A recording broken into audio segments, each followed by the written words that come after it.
And that was the other thing too, was like, you know, a lot of times when the phone rings and it is somebody that is normally in that state, I'm like, no, no. Yeah, and you can't be responsible for their happiness, right?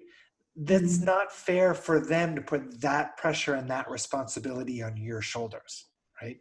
One of the Right. favorite talks I've ever attended was at a Hay House conference with Carolyn Miss, who she wrote a book called Anatomy of the Spirit. And she must be in her 70s now. And when she came on stage, it was like right after there was Wayne Dyer, there was somebody else, and then there was her.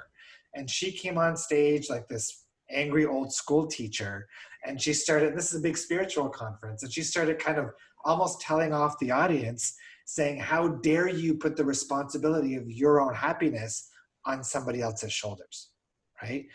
And if your family is, calling you up to complain, calling you up hoping you're going to make them feel better, looking for sympathy, that's not fair to you, right?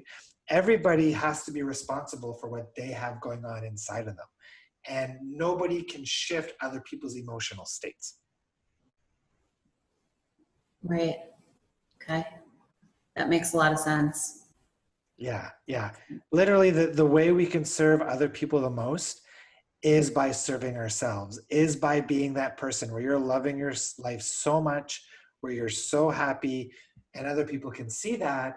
Then they're going to come to you and they're going to say, wow, Danielle, like, I don't know how it is that you're so happy and you're manifesting so much and you've got such a great life. I'd love for you to share some of your knowledge with me. I'd love for you to share with me what it is you're doing so that I can live the similar life that you're living.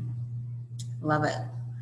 So just keep doing what I'm doing, feeling good, staying in my highest vibration. Totally. And do you ever notice when you try to, you know, when we learn these processes and these teachings, for a lot of us, they impact our lives in such a positive way that we want to share it with everybody, right? Mm-hmm. But you ever notice when you try to share this stuff with somebody who's not in the receiving mode, oftentimes it'll backfire and they'll get more angry than anything, right? And that's why it's so important to just do it for you. And then when somebody is in the receiving mode for this stuff, let them come to you. Okay. It's just like with food. You can't tell someone what they should be eating. By example, how do you look like that? Yeah, totally.